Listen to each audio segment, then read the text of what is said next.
Awesome. So I just wanted to give a quick introduction. Today we have Rachel Connelly joining us today.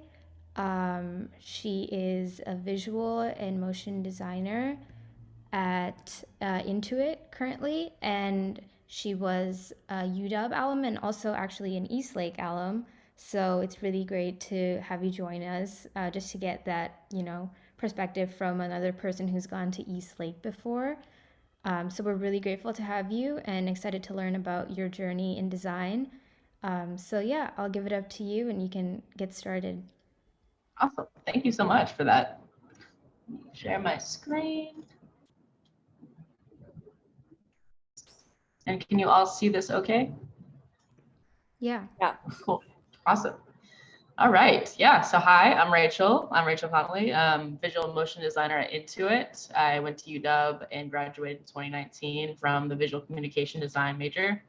And today I'm going to be talking to you about a few steps in my journey to where I became a motion designer. And it was a kind of convoluted process along the way. And it's great that you all know about design earlier in the process than I did. Because when I went to Eastlake, I didn't even know that visual design and graphic design was like a career. I didn't really know much about it at all. And so, yeah, I'm excited to talk to you today. So jumping in, how did I discover design? Basically, my family, when I was younger, we had a family camcorder, and I would just kind of play around with that and just do little experiments, nothing crazy. And then we had a Macintosh computer, like from the 90s, and I would play around with the Mac Paint software. And so that was kind of my first steps into like graphic design, I guess. And then when I was at Eastlake, I was really passionate about chemistry and biology. And I really wanted to go into that when I went to college, but I actually did running start and took a photography class at Bellevue College. And that's where I kind of like the passion for visual arts kind of ignited within me. And as I got older, I gained an appreciation for visual storytelling through film and photography. So I can show you a few examples of photographers that really inspired me early on.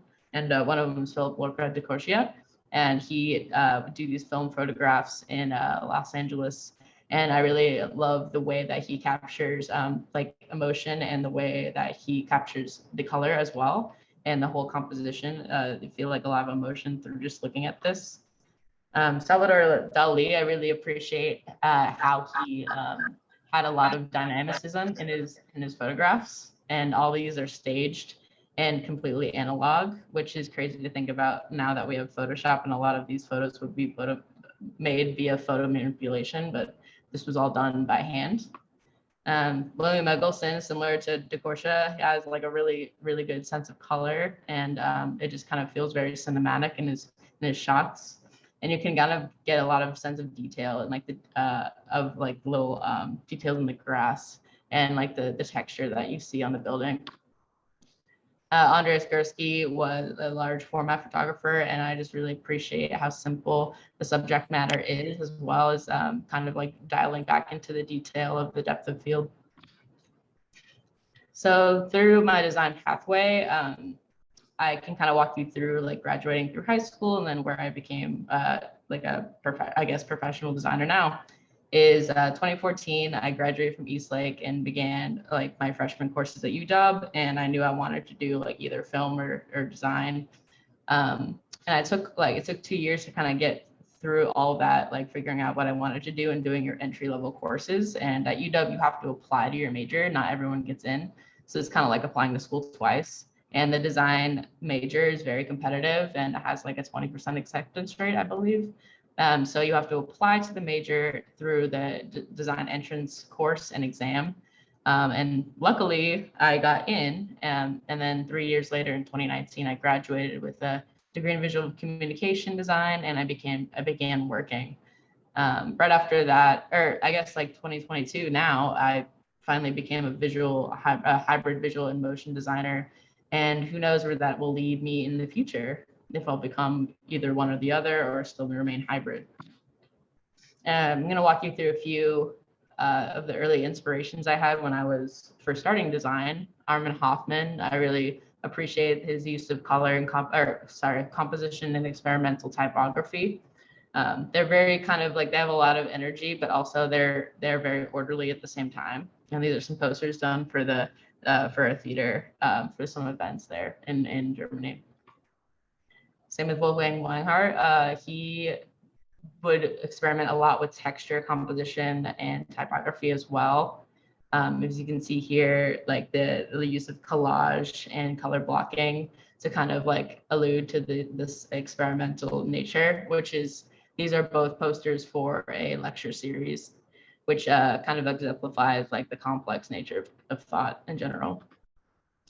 John Baldessari, he basically had a very like keen sense of using like pop culture references in his designs, as well as bold use of color, and as well as kind of collage elements, as you see on the right. He was from California and used a lot of like Californian imagery in his work. Braulio Amato, a Portuguese designer, uses a lot of kind of experimental illustration, bold colors, and isn't afraid to like break the grid in typography. So you might be wondering like how I got to motion design through my working as a designer, a visual designer mainly. Basically in school, I started working at a organization at UW, just doing website ads, some print ads as well, just basically graphic visual design. And then I went to Intuit for an internship during the summer before my senior year. And basically I was working on product design, so software like UI, UX, and learned a lot about how to ship products and work at a large company. I had my UW final year, which is a quarter system, so it's technically 9 months long. And then I went to Good Luck, which is an agency, a startup agency in Seattle that no longer exists. But there was 2 designers total, and we did branding, ads, and campaigns mainly, traditional graphic design, logos, websites, etc. After that, I spent a year at Schema Design, which we did data visualization and web platforms mainly, so large sets of data, and figuring out the best visual way to represent that data. After that, I kind of wanted to go, that company, Schema Design had like about like 10 people working there, so it's still a small company. And then I went to Intuit because I wanted more of the flexibility and freedom that is offered at a large company, along with benefits. And now I do visual and motion design and some product design as well. Even though I've only worked a few years out of school, I still have learned a lot of big lessons. One is to gather inspiration from everywhere, like not even just design inspiration on a computer or through books. Like I find a lot of inspiration just going on walks and looking around at the world around me. Number 2, simple solutions are usually the most difficult. Like when you see a solution that just makes a lot of sense, it's probably took a long time and a lot of trial and error to get there. It's kind of deceiving once you start to dig into the problem itself. So you also never want to start learning new tools in general. So this year I've really dug deeper into Adobe After Effects. And I had previous animation experience in After Effects, but at the industry level, like working with developers and understanding how to export code from After Effects, that has all been super valuable and skills that I can take through my career as well if I ever do leave Intuit. And knowing all the answers is boring, basically. Like, why would you want to know everything about something or a problem when it's way more exciting to ask questions that usually lead to other questions and kind of like balloon the project in a way that you never thought it would. So assuming that you know the answers or knowing all the answers is not really conducive to like growing your work at all. And lastly, poke as many holes as possible and experiment. So when you think you have a solution that works, ask as many people what their designers and non-designers what their opinion of it is, and try to see where the Achilles heel is in all your projects, because the more you poke holes at it, the stronger the solution will be in general, and it will probably be even more simple too. So about motion UI, what is motion UI design and why does it matter? Motion design involves animating anything visual through within a user interface that performs different types of functions. So one of them is micro animations, one of them is navigation, storytelling and branding, and loading in progress. So I'm going to walk you through a few examples of early motion projects I worked on at school. This was for a fake conference, but we were tasked with creating a branding and identity for an interaction design conference. And my partner and I, at the time for the project, we made these kind of like blob orb elements, and we wanted to carry through that idea with motion.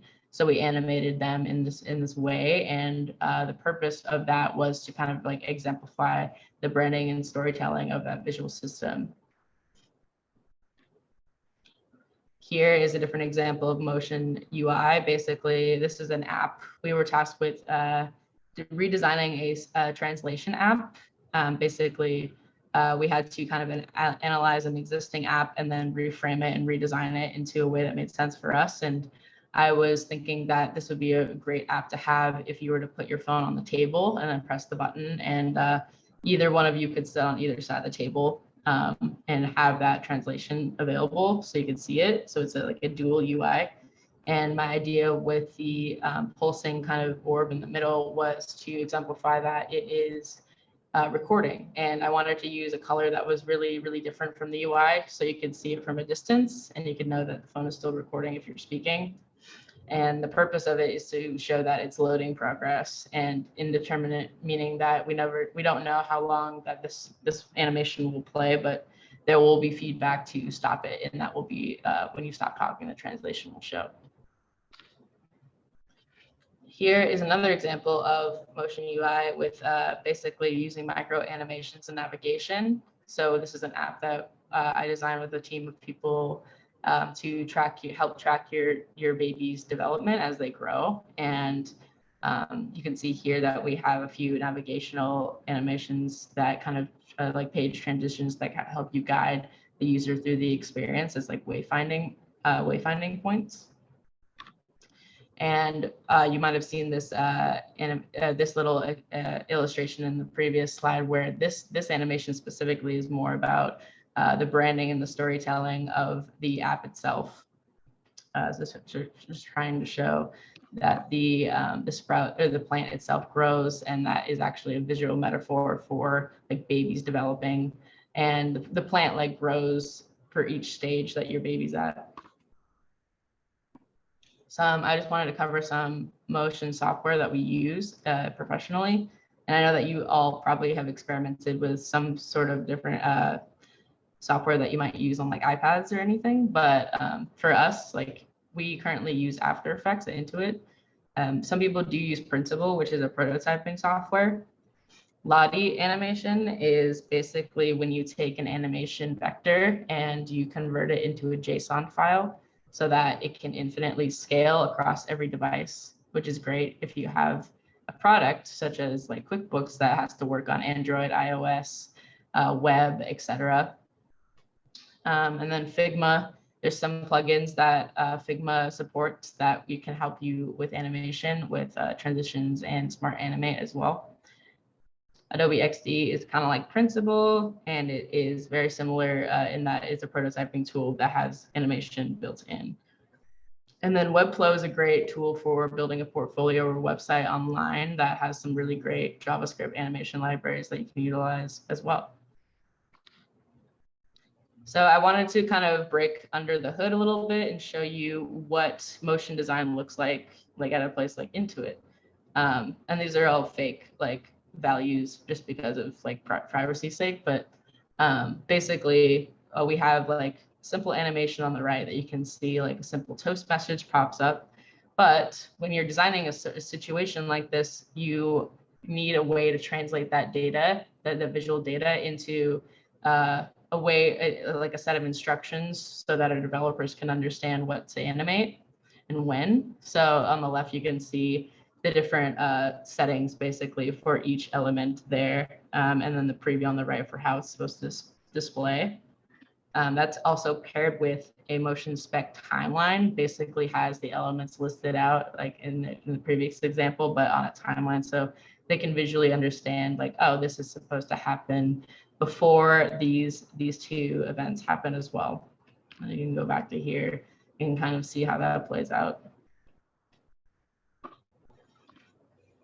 And under the hood, more so, I can on the left hand side. This is Adobe After Effects, and just as like a screen cap I did of the work, showing the preview of the animation there. So basically, that's what it look. That's the view I have when I'm like designing an animation, with kind of these easing curves on the right, and then your timeline below with like your layers down below, and then your files up top.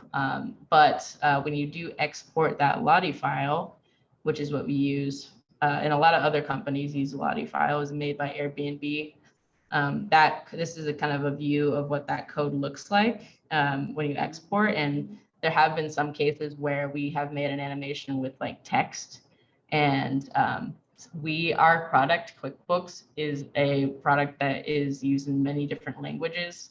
So technically that text needs to be editable across all the different languages, and an easy, efficient way to change all that without having to individually change and export like 8 different animations is to just simply refine and replace in the JSON code. So there's been a little bit of hybrid between like design technology work between visual design and like understanding the code part of the implementation, which is something I was surprised about when I started working in motion design. And that kind of leads into what have I realized since working in motion, coming from a visual standpoint.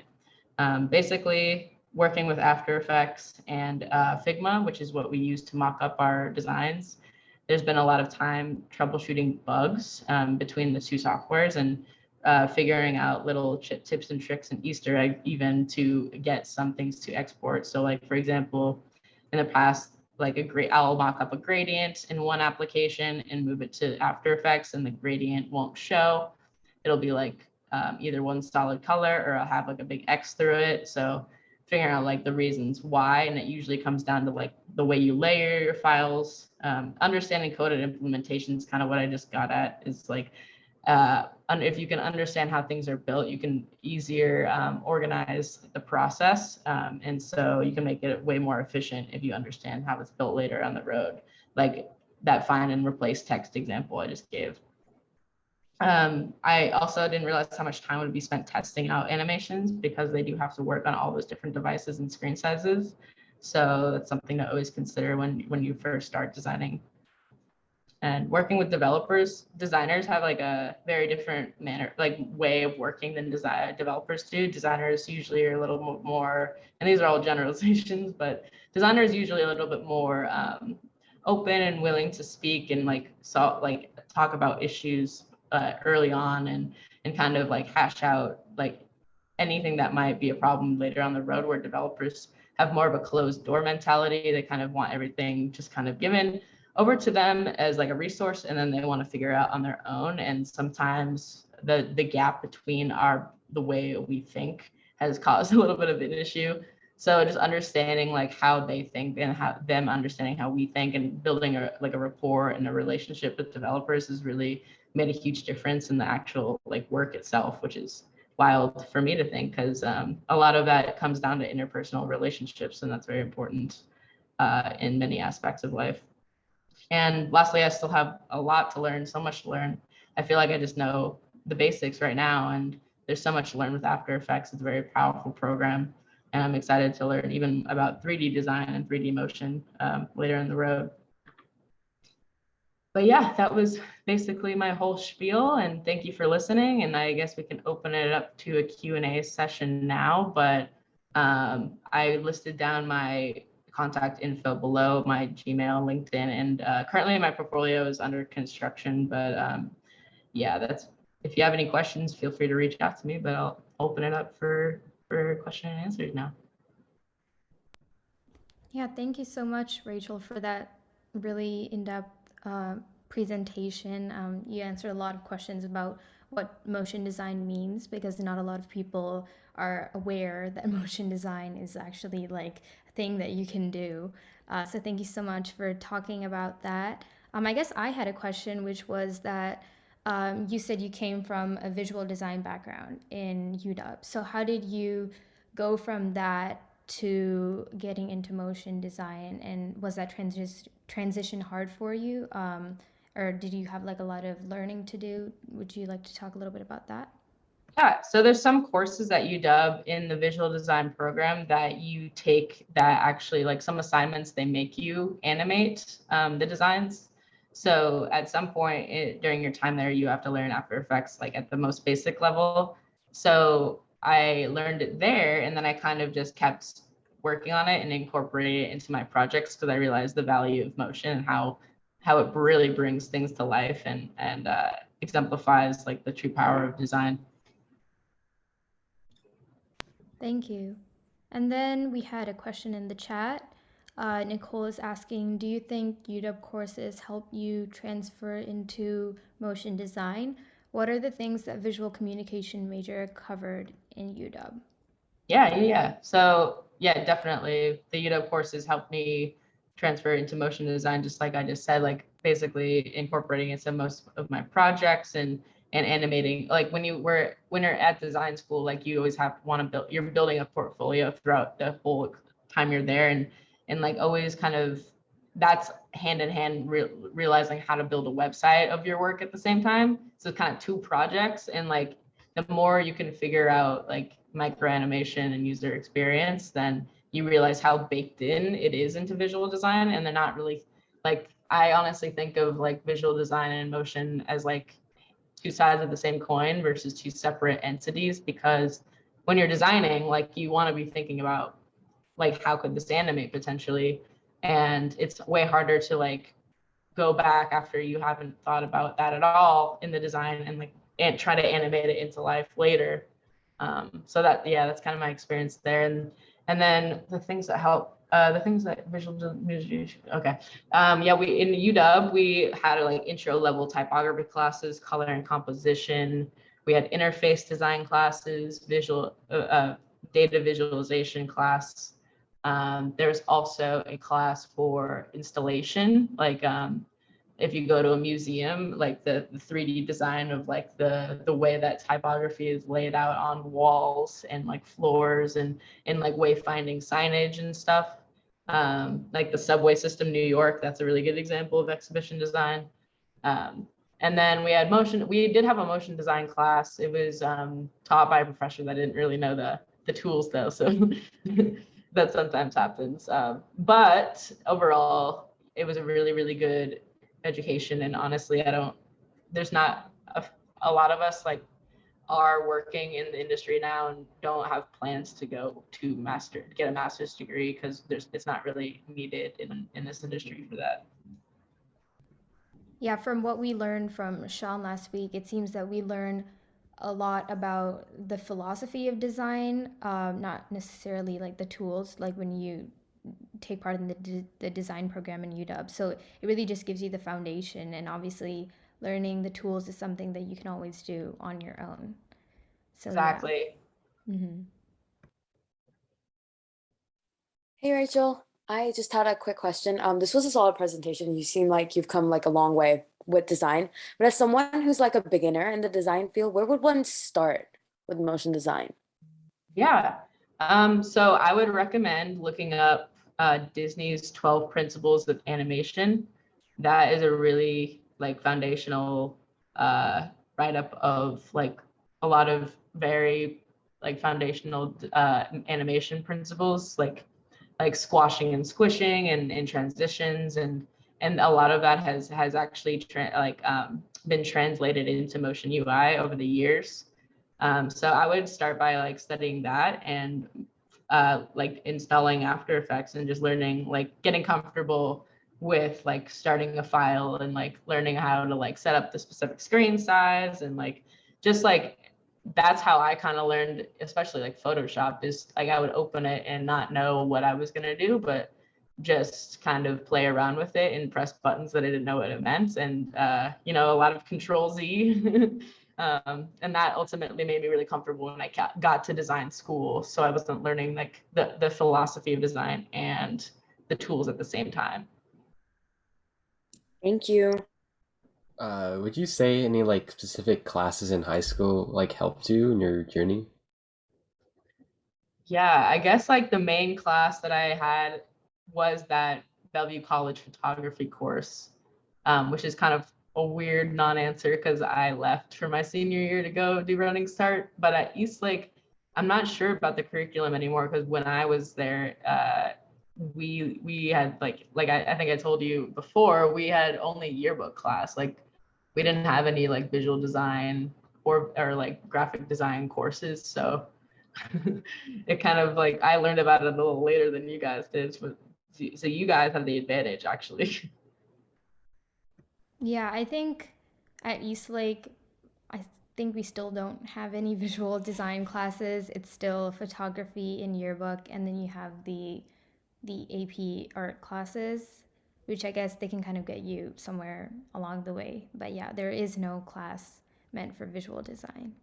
Yeah. Yeah. Well, yeah, and it's like a little disheartening, but at the same time, like I didn't even think about taking an AP art class. I didn't even take any art class actually at Eastlake or anything. So like I'm just an example of like if you want to do it, like the position you're in without having those classes right now isn't gonna be like detrimental to you at all.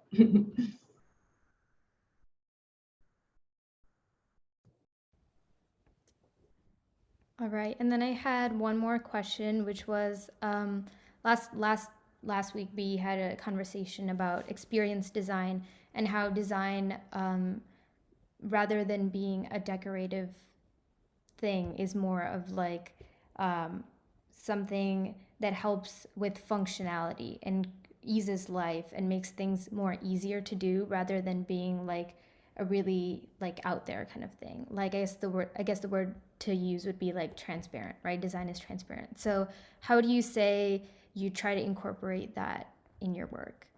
Yeah. For example, like something I kind of thought about was say like you're logging into Venmo, for example, like it would be for motion, the key for motion is to guide the user to perform a task and to inform them, as well as like light storytelling branding moments. And so if you open up Venmo and it's like every element's moving and shifting and animating in and out and things are just kind of going crazy and very chaotic, that's like distracting you from the experience and like the task that you have at hand. And so that is something to always keep in mind with motion, is that am I distracting the user, or is this actually like helping them, guide them, inform them, or tell them a story that will actually like encompass their mental model of what they're trying to do. Because ultimately, like I mean, QuickBooks, it's not an entertainment software. It's like it's a tool for like financially tracking your business, versus like Instagram is entertainment tool that might use motion design in a way to kind of pull you in and keep you there longer, when maybe you not necessarily want to. And that kind of goes into like dark UX patterns of like making people do things that they don't want to, like viruses and bugs are a good example. Whereas like good UI, or not good UX, just like transparent design is like, yeah, you know why something's doing something, and it's for the benefit of you ultimately.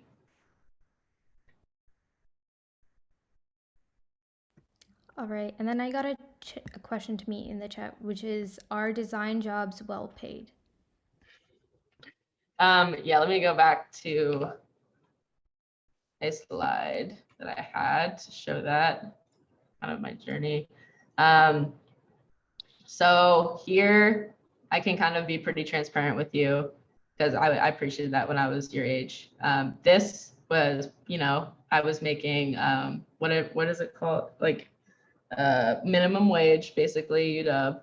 This was a little bit more, no money for school, paying for school. This was, it would be hard for me to, I would be spending a lot of my paycheck to live in Seattle in an apartment alone. A little bit more money here, but not much. Since I went to Intuit, been very, very comfortable. So been trying to be vague, but I hope that's informative. Yeah, and I think it also depends on the how far you are in your journey, and also like where you work, and the different fields in design that you also work in, because there's obviously many different types of jobs that involve design. Exactly. And to give you perspective, like at Intuit, there's 3 motion designers total that work on QuickBooks. So it's always good to kind of find yourself as a valuable player wherever you are. Definitely. Yeah.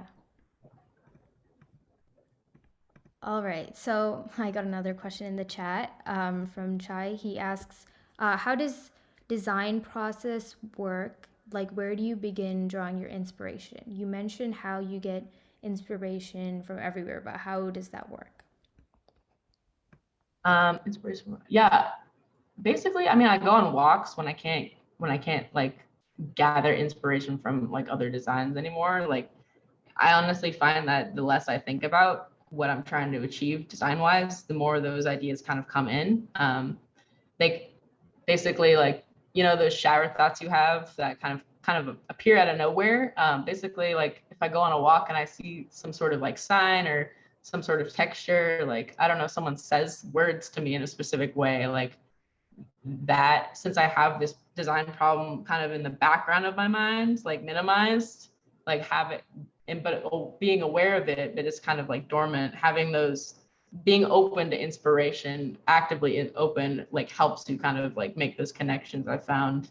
But like forcing it and like trying to like go outside and be like, oh, what can I look like at to like really give me like an idea? Like that hasn't worked for me in the past. It's more, you just have to kind of like go with the flow and let things be simple and easy, and then you can find things in places that you wouldn't even realize. But that kind of goes back to like starting a problem early and experimenting early and having that time to do that.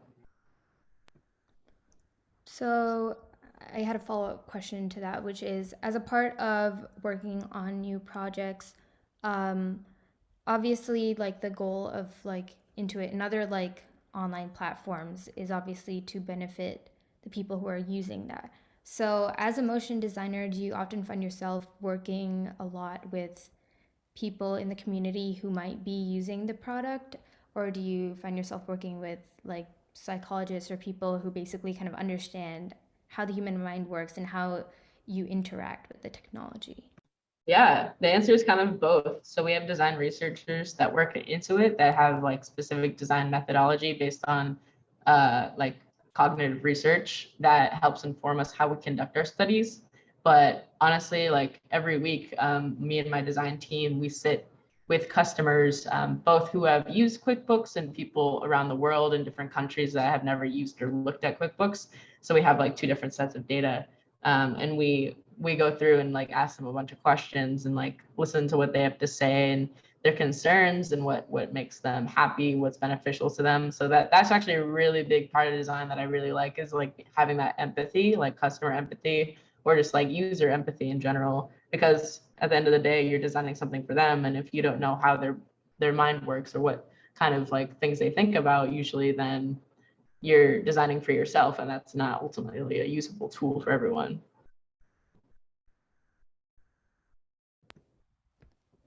Okay, so we have Nicole in the chat asking, do you think 3D plays a large role in motion graphics design? I think she's asking about 3D motion graphics. Totally. Yeah, less so in user interface motion design, but there has been a few apps that I've seen that have utilized it. But yeah, no, it's becoming more and more of a thing I'm seeing lately in design. A lot of it is kind of fluff, honestly. Some things don't need to be 3D that are, like the skeuomorphic iPhone icons, for example, like that versus being a flat vector. At the end of the day, you know, there's like, it's kind of apples and oranges. But yeah, I think 3D also is such a big world that it's kind of hard to be both visual and motion designer with 3D. You kind of have to dedicate all your time and energy to 3D, because it's just like the programs that you use for it and like the computers you need for it and the processing powers is just a little bit different than visual and like UI motion. Yeah, definitely. And then Chai asked another question in the chat, which is, how do you deal with 2 different ideas? Like, let's say in the workplace, if you and someone else have different ideas or different viewpoints on a project, how would you solve that issue? Oh yeah. We usually solve it through critique. So we'll have a session where we sit down and talk about what's working, what's not working.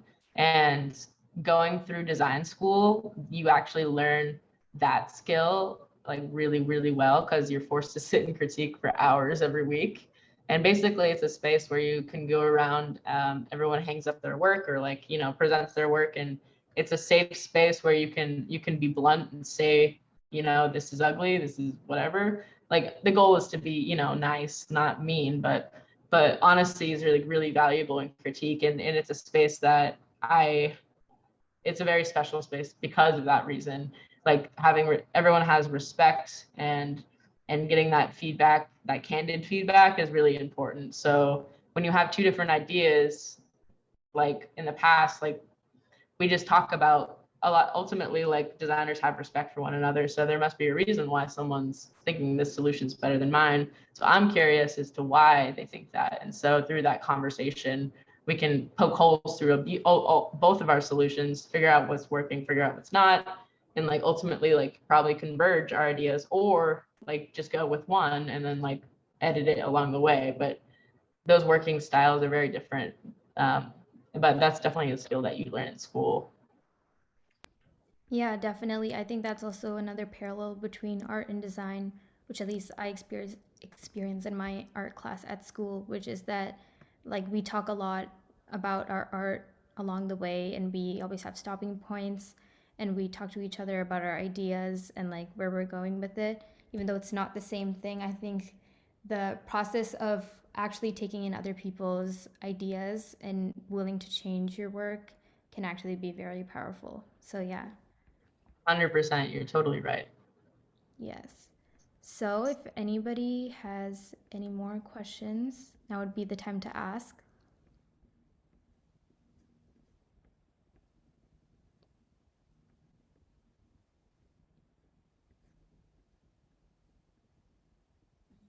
Silence is the answer in itself. I guess. So thank you so much, Rachel, for being with us and talking to us about motion design. We're really grateful to have your time, and we learned a lot from your experiences and your journey, and we'd love to have you back. So yeah, thank you so much. Thank you so much, and I wish you all luck in your careers and your design journeys. And yeah, feel free to reach out to me if you have any more questions or just want to talk about stuff. But yeah, thank you so much for having me, and have a great rest of your day. Yeah, definitely. I'll share your contact information that you sent um, to everybody here so that they can reach out to you if they have any questions. But yes, have a nice day. Thank you. Thank you so much. Bye. Cheers. Bye. Bye. Thank you.